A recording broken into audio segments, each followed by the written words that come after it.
حي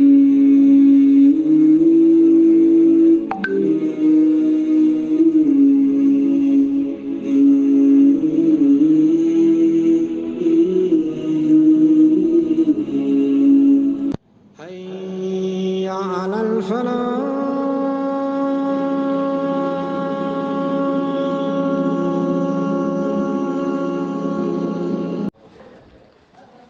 السلام عليكم ورحمة الله وبركاته. بسم الله الرحمن الرحيم. إن الحمد لله نحمده ونستعين به ونستغفره ونعوذ بالله من شرور أنفسنا والسيئات أعمالنا. من يهده الله فلا مضل له ومن يضلل فلا هادي له، وأشهد أن لا إله إلا الله وحده لا شريك له، وأشهد أن محمدا عبده ورسوله. اللهم صل وسلم وبارك عليه وعلى آله وأصحابه وعلى التابعين لهم بإحسان إلى يوم الدين. Nous commençons par exprimer à Allah Azza wa Jal nos remerciements et nos gratitudes. Car comme vous le savez mes chers frères, non seulement al-shukr, le fait de dire merci à Allah Azza wa Jal, constitue la moitié de la iman, nisful iman, mais en plus de ça, c'est la formule la plus efficace d'ajout et d'augmentation. Parce que la règle auprès d'Allah, c'est que si tu lui dis merci, il t'augmente. In ta'adhana rabbukum la in shakartum la azidannakum. Lorsque ton Seigneur proclama, si vous êtes reconnaissant, il va vous augmenter. Je vous le mentionne tous les jours qu'on se rassemble et je ne cesserai pas de le dire.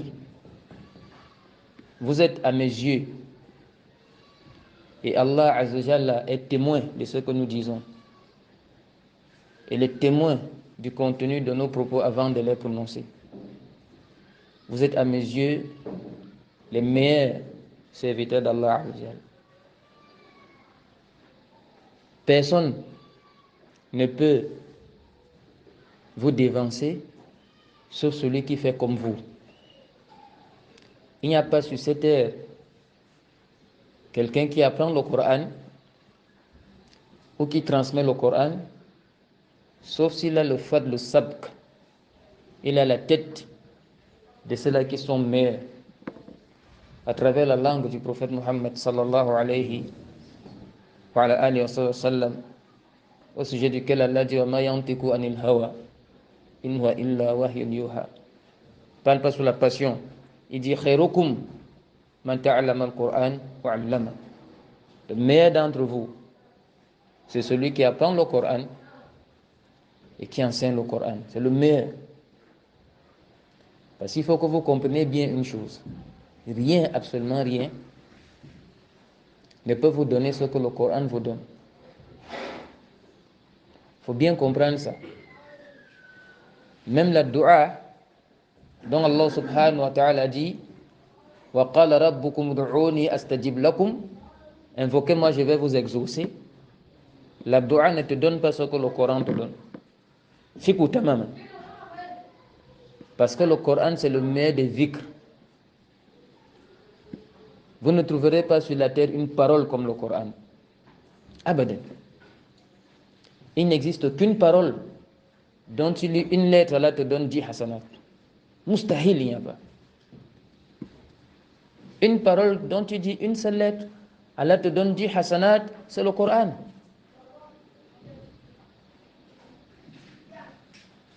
Fafil aqiqa, il faut beaucoup remercier Allah Azza wa Jal de cette ni'ma azima qui vous octroie et octroie à vos parents et inspiré à vos parents et à vous de vous plier à ce devoir-ci.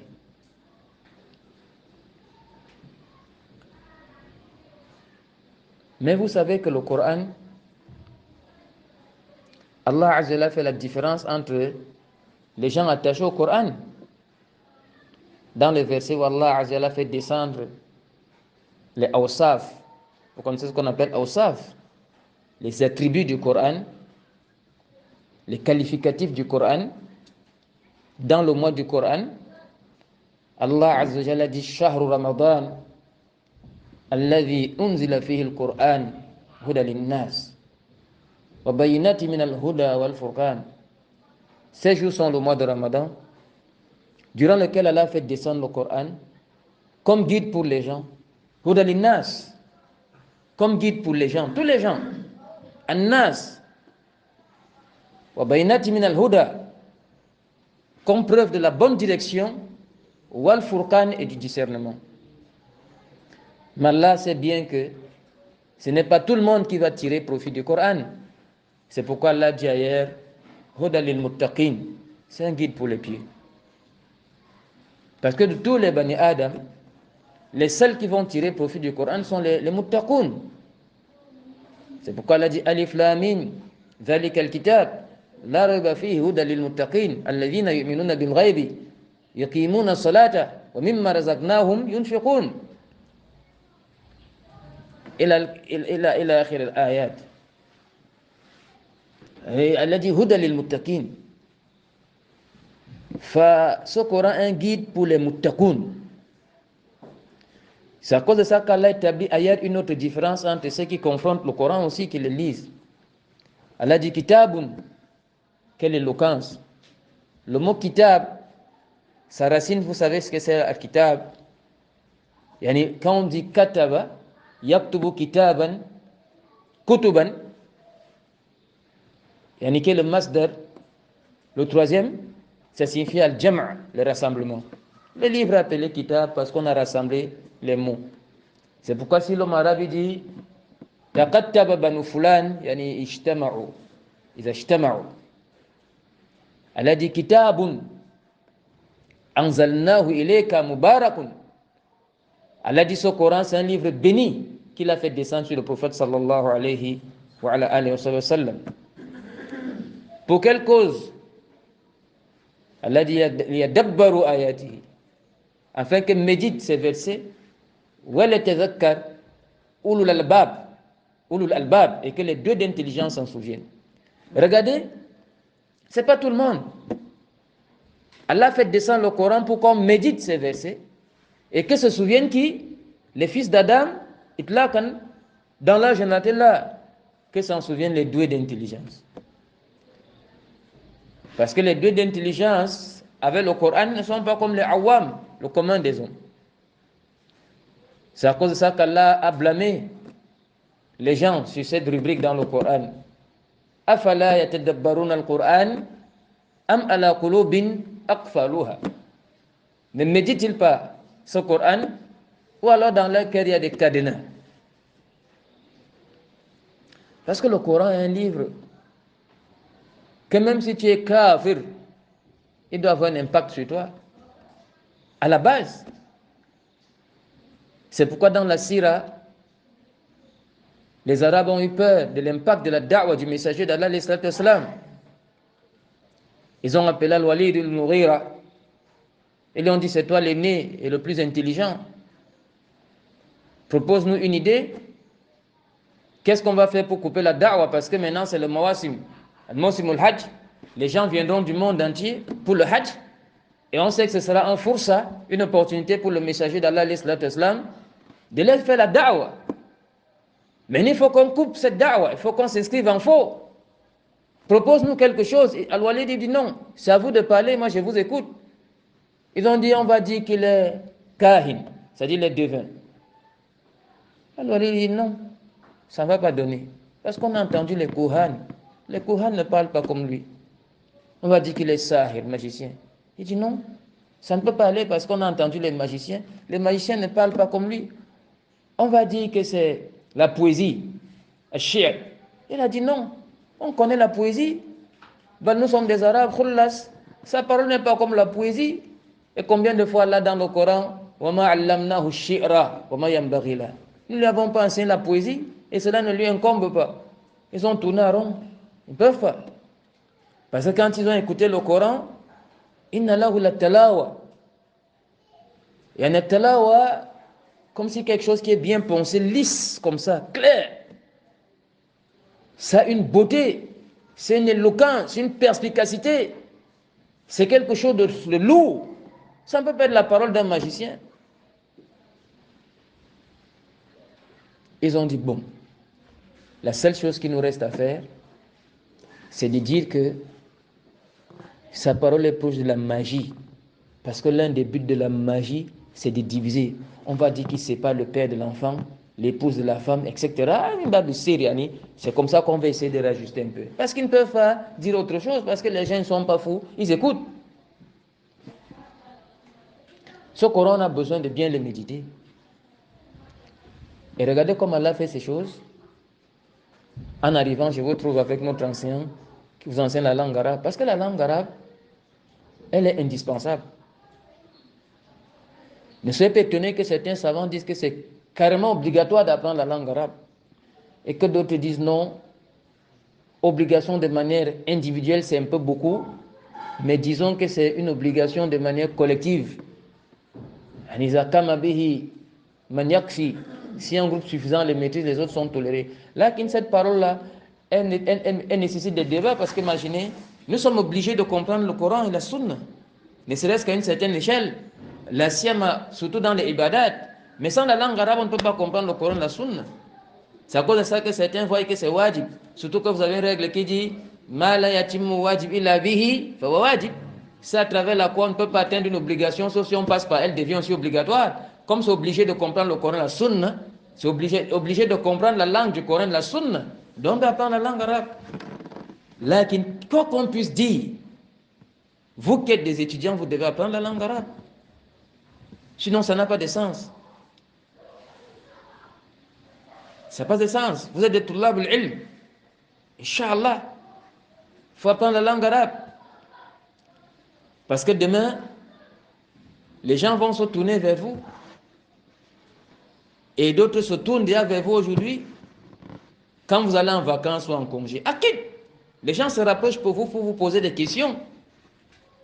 Mais tu ne peux pas répondre aux questions de l'islam, tu ne connais pas la langue du Coran, ni la langue du hadith, ni la langue du prophète sallallahu alayhi wa sallam.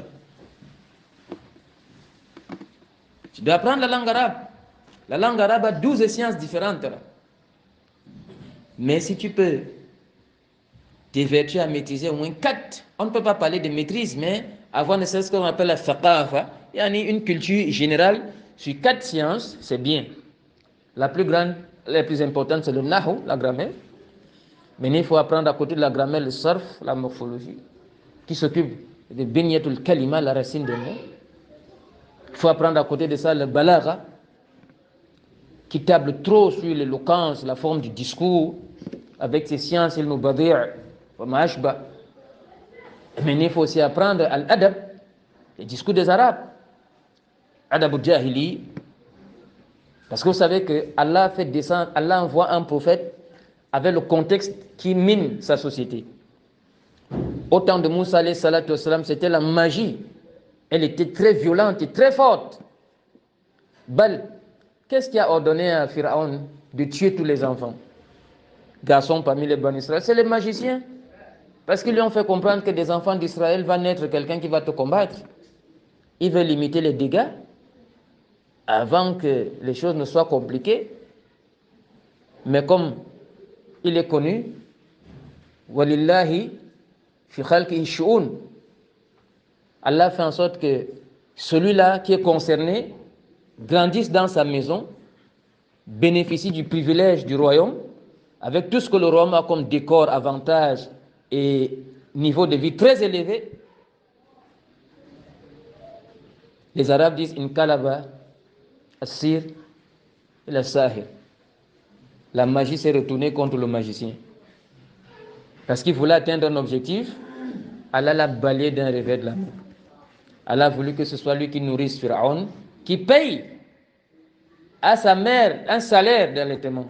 Parce que Pharaon payait. Et Moussa alayhi salam, tout bébé, il a refusé toutes les nourrices. Il a seulement accepté sa propre mère. Donc sa mère est dans le palais, elle a le salaire et elle nourrit son propre enfant.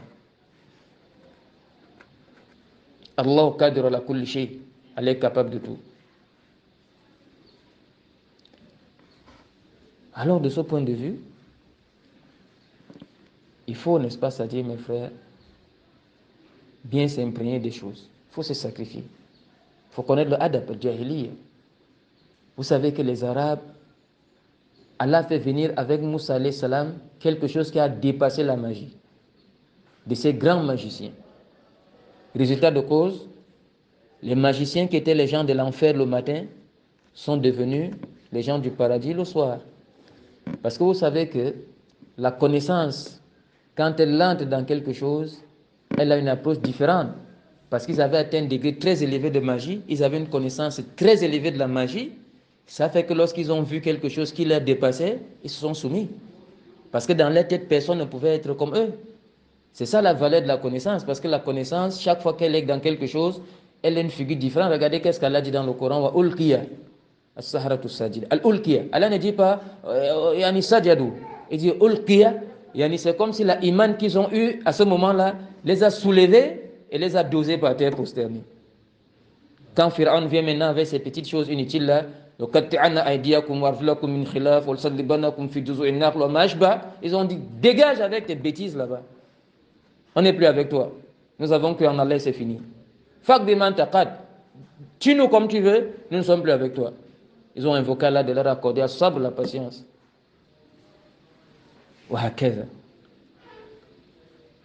Isa ibn Maryam vient dans un contexte où la médecine est très évoluée. Allah lui fait venir avec une médecine qui dépasse ce qu'ils ont. Il guérit l'aveugle-né, le lépreux. Il ressuscite le mort. Bismillah, par la permission d'Allah. Le vrai sallallahu vient dans un contexte où c'est la langue arabe qui est la une. Les Arabes dans la Jahiliya, ils dressaient des tentes dans des marchés, souk al-Koukaz ou Mahashba, pour faire des défis de poésie et de Mahashba. Les meilleurs étaient suspendus à la Kaaba, on appelait le Mu'allaqat, une Saha Riwaya, si c'est authentique.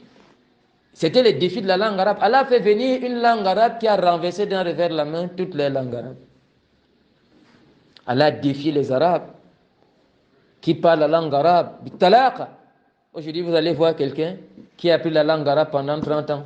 Il enseigne pendant 40 ans. Il commet des erreurs que les enfants dans la Jahiliya ne pouvaient pas commettre. Là, jusqu'à ce que l'un des disait Lasdu bin nahwin yaluku lisana. Walakin salikiyun aqul fa'aribu. Je n'ai pas besoin d'apprendre le nahu, fa'ilun marfou, mansub bihi mansub, yani maf'ulun bihi mansub. Je n'ai pas besoin de ça parce que la langue arabe est tilqaïyan, il la parle naturellement. C'est sa langue. Il n'a pas besoin d'apprendre les règles de nahu parce que les règles de nahu, c'est nous qui avons besoin. Lorsque l'islam s'est répandu et que les non-arabes ont embrassé l'islam, la donne avait changé. Quelqu'un veut dire quelque chose, il insulte Allah. Quelqu'un veut dire quelque chose, il me croit. Parce qu'il ne parle pas la langue arabe. Il confond le fatha au damma, le damma au kasra. Et il fait ceci. Et vous savez, le sens change. Je vous donne un exemple. Si un arabe dit à son épouse, Anti, taliqun, an kharajti. Et il dit Anti talikun in kharajti. Ici vous avez an, là-bas vous avez in. Anti talikun an kharajti. Et dit Anti talikun in kharajti. Dans une phrase, le divorce est déjà prononcé. Dans l'autre phrase, le divorce n'est pas encore prononcé.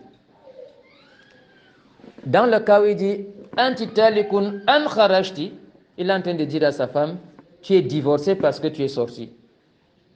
Tu es déjà divorcé parce que tu es sorti. An kharajti. Mais quand il dit Anti talikun in kharajti, il dit sache que tu seras divorcé si tu sors. C'est le conditionnel. Si tu sors, tu seras divorcé. Ici, il n'y a pas encore le divorce. Mais quand il dit an, le divorce est déjà prononcé parce qu'elle est sortie. Vous voyez seulement Hamza et Fatha. Vous voyez Fatha et Kasra sur le Hamz. Sur le Hamza, ici il y a Fatha, le hukm est différent. Ici il y a Kasra, le hukm est différent. Donc il faut apprendre la langue arabe. C'est à cause de ça qu'Imam Malik, il n'acceptait jamais que quelqu'un parle de l'islam s'il ne connaît pas la langue arabe.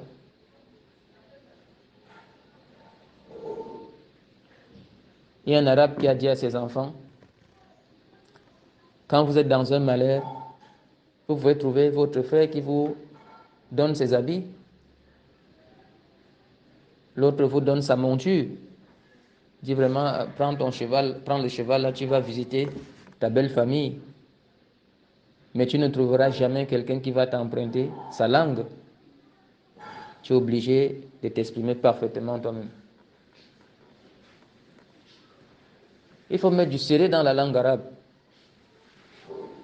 C'est une langue, si on dit que c'est dur, c'est pas vrai.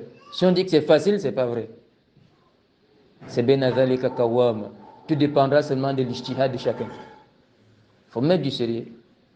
Quand je suis arrivé au Soudan, le cheikh Yacoub Chérif m'a dit, ne dors jamais, le frère Yacoub Chérif m'a dit, ne dors jamais, sauf si tu lis tous les jours 15 pages.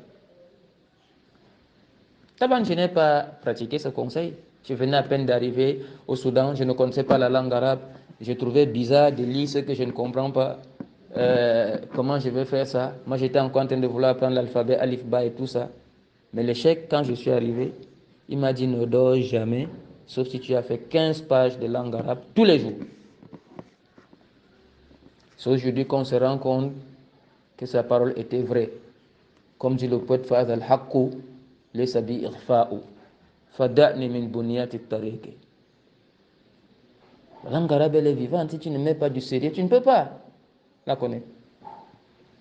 C'est vrai qu'on connaît qu'il y a beaucoup de nos frères et de nos sœurs, quand ils disent hadha, hadi, ils croient qu'il est devenu Sibaoué.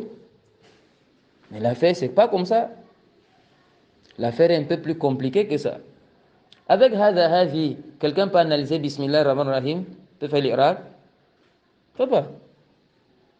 Donc l'affaire nécessite quand même un peu de rigueur et de travail. Heureusement que vous êtes dans un endroit de rigueur et de travail. Parce que la khalwa, elle est un endroit de rigueur et de travail. La khalwa n'accepte pas la paresse. La khalwa refuse la paresse. Celui qui est paresseux ne vient pas à la khalwa. Parce que la khalwa change les habitudes. Dans la khalwa, tu n'as plus les mêmes heures de sommeil. Dans la khalwa, tu n'as plus les mêmes habitudes de repas. Il faut remercier Allah dans ce cas-ci. Wallahi, les khalwa où nous sommes allés au Soudan, wallahi, le premier jour quand tu vois le décor, tu te mets à pleurer ta maman. Wallahi, uqsim billah. Quand tu vois le décor, l'ambiance où tu vas vivre, tu te mets à pleurer ta maman. Nous sommes arrivés à Wad al-Fani. À 16h, on voit des gaillards en train de tourner le couscous debout et toute la sueur tombe dans le couscous. Ce n'est pas comme la maman tourne le couscous, elle est un peu retirée comme ça. Mais les gars sont debout, ils sont 4. Le couscous comme ça, ils sont debout. Ils se mettent à tourner le couscous, des milles ou quoi que ce soit. Et toute la sueur, ils enlèvent, ils versent ça dans le couscous. Devant tes yeux. Devant tes yeux. On te dit que c'est ça que tu vas manger après Maghrib, avant de rentrer au Coran. Quand on te fait la sauce, on prend dans un seau de 15 litres, on jette une petite main de gombo sec dessus. Ça dit c'est de l'eau que tu vas manger avec le couscous. Bienvenue pour les hémorroïdes, le mal de ventre, le mal de ceci. Je vous assure. Quand la dernière révision du Coran arrive le soir, tu peux tomber évanoui. Parce qu'on vous met les lampadaires comme ça, vous formez un cercle, vous êtes pieds nus, l'enseignant va dans le sens, les enseignants vont dans le sens opposé, vous allez dans le sens opposé, la poussière se soulève et vous criez la nuit dans le Coran avec ça. Vous dormez à terre. Quand on vous réveille à 3h du matin, on tape les chicottes en cuir sur la fenêtre. Boum, boum, boum, boum, boum, boum, boum, boum, boum, boum. Il n'y a pas de moudjama là. C'est là-bas qu'on a appris à manger le couscous avec le miel, le couscous avec le lait. On a appris à manger n'importe quoi. Wallahi. Une vie dure. Quand vous arrêtez à 8h pour la première pause, on vous donne des pains qui ont fait 5 mois, 2 mois, 3 mois, qui sont durs. On vous jette ça dans des sacs.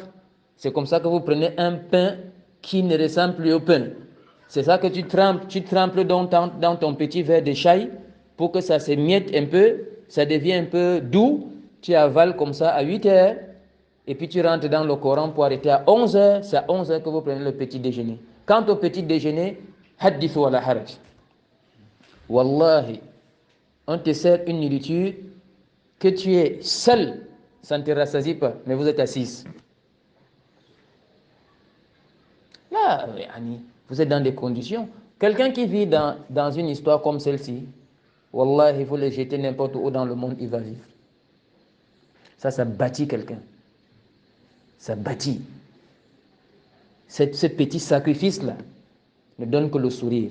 Parce que quand tu sors d'un milieu comme ça, même si tu n'as pas atteint tes objectifs, tu es rentré avec quelque chose de solide qui va t'accompagner toute ta vie. Allah n'a jamais donné quelque chose à quelqu'un qui soit comme la patience. La patience, elle est indispensable. Ça ne sert à rien de perdre les deux. Tu viens dans un milieu comme ça, tu rentres nul. Tu n'as pas goûté au sommeil. Tu n'as pas vécu du plaisir. Et puis maintenant, tu es à l'échec. Tu as perdu tout. Le dunya, tu as perdu. Parce que tu ne t'es pas couché, tu n'as pas fait les 100 pas. Khalas, le dunya, tu l'as asphyxié. Maintenant, dans l'au-delà, tu n'as rien parce que tu n'as pas de résultats. Et tu es perdant. Il ne faut pas être perdant. Il faut vous mettre au travail. N'écoutez pas votre cœur. Parce qu'il faut que vous compreniez que Shaitan ne veut pas ça. Parce qu'il sait que la seule chose qui va le combattre, ce n'est pas les armes, c'est la connaissance. Et Shaitan est savant que les livres remplis dans une bibliothèque ne pourront pas défendre la sunna. C'est vous qui allez défendre la sunna. Avec la connaissance. C'est pourquoi Shaitan ne veut pas que quelqu'un étudie. Il perturbe quelqu'un avec des choses inutiles. Mettez beaucoup de sérieux. Mettez beaucoup de sérieux. Le corps va un peu faire mal, il y aura un peu de fatigue. Peut-être on peut même perdre du poids. Mais cela cache un bonheur inimaginable. Qui sont les imams dans le monde? Ce sont ceux qui maîtrisent le Coran. Ce sont ceux qui maîtrisent le Coran. Les gens du Coran sont les gens d'Allah. Azza wa Jal. Dans l'au-delà, ce sont les leaders. Il n'y a pas comme les gens du Coran. Regardez au paradis. La seule chose qui va aider les gens au paradis, qui va continuer à œuvrer au paradis, c'est le Coran seul. Parce qu'il sera dit à chacun, Ikra, wartaki waratil, kama kunta turatil fi dunya, fa inna manzilataka fi akhir ayatin takra'uha. Ton dernier niveau au paradis sera au dernier verset que tu as lu. Les ulama disent au dernier niveau, au dernier verset que tu as mémorisé. Parce que Yom al-Qiyamah, on ne va pas faire le théosie des masaïf. Au paradis, on ne va pas distribuer le Coran. Là, c'est ce que tu as dans ta tête que tu vas lire et qui va t'élever. Donc le dernier degré au paradis sera en fonction du Coran. Ce sera pas en fonction du djihad ou en fonction là, c'est fini. C'est à cause de ça qu'il faut œuvrer. Et dans cette même lancée, il faut vous donner la main. Si vous remarquez que dans l'assise, il y a un frère qui est timide, qui n'est pas sérieux, vous le recadrez. Parce que Shaitan, il ne veut pas ça. L'échec m'a fait comprendre qu'il a renvoyé des enfants ici qui sortaient la nuit.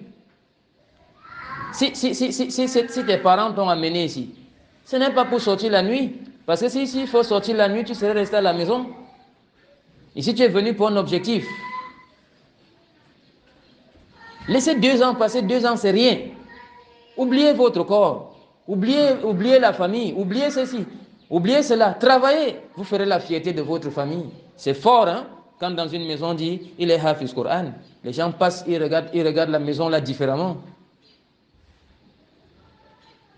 Mais on ne peut pas atteindre les objectifs si on n'a pas souffert. Regardez une parole, je vais finir avec ça. Mais je voudrais que vous reteniez ça parfaitement, comme vous retenez la Fatiha.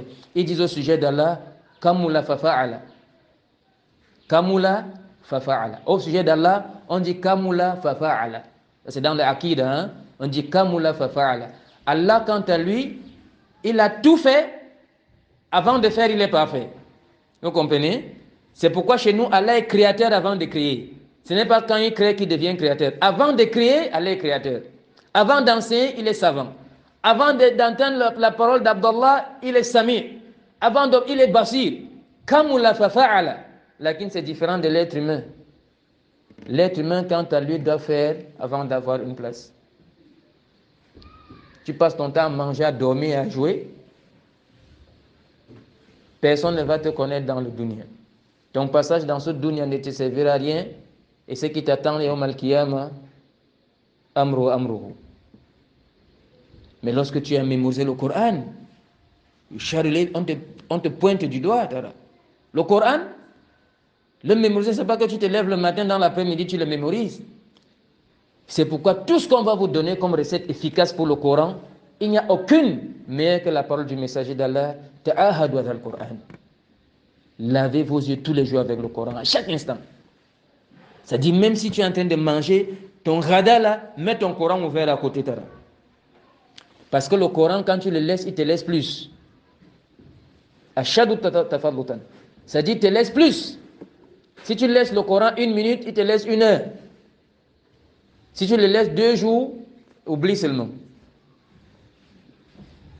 Le Coran est très exigeant. Et au fur et à mesure que vous le fixez, il devient encore plus contraignant. Parce que quand vous allez mémoriser le Coran, dans quelques jours, Inch'Allah, parce que 2 ans pour moi c'est quelques jours, pour d'autres c'est quelques mois seulement qui restent, il faut lire tous les jours 15 azab. Sinon vous allez le perdre.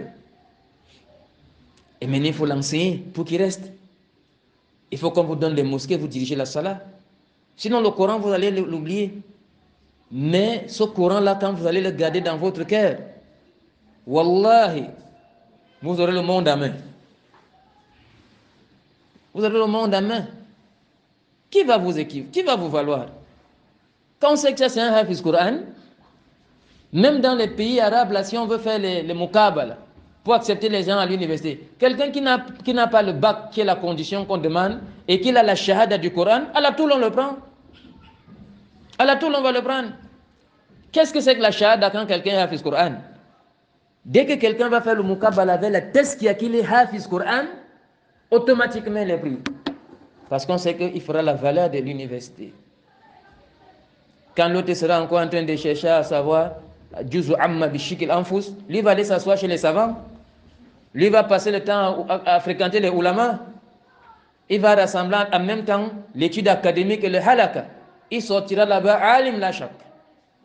Parce que pendant que l'autre est en train de se somnoler, en train de vouloir mémoriser les petites portions qu'on a données à l'école, 2 hizb le premier trimestre, ceci, il dort, il passe des nuits blanches. Lui, il aura ça dans le cœur, donc il va profiter de ce temps-là pour aller chez les jahabis min al-ulama. Il est dans les haram, madani, s'il est dans la terre arabe, au Makki, ou alors s'il est au Soudan, il est dans les halakat, il est en Égypte, il est dans les halakat, il aura une opportunité, et puis là, l'esprit va s'ouvrir. Tout de suite, j'ai lisé encore la parole de Cheikh d'Ibn al-Qayyim, qui voit certaines personnes se décourager de faire le Coran en pensant que le Coran va les prendre tout le temps pour lire aussi d'autres matières. Il a dit c'est une grave erreur parce que quand tu as maximisé dans le Coran, Allah va tout te donner. Allah va te bénir dans ton temps, il va te bénir dans tes études, il va te bénir dans ta vie, il va te bénir dans tout ce que tu possèdes par rapport à ce Coran que tu as dans le cœur.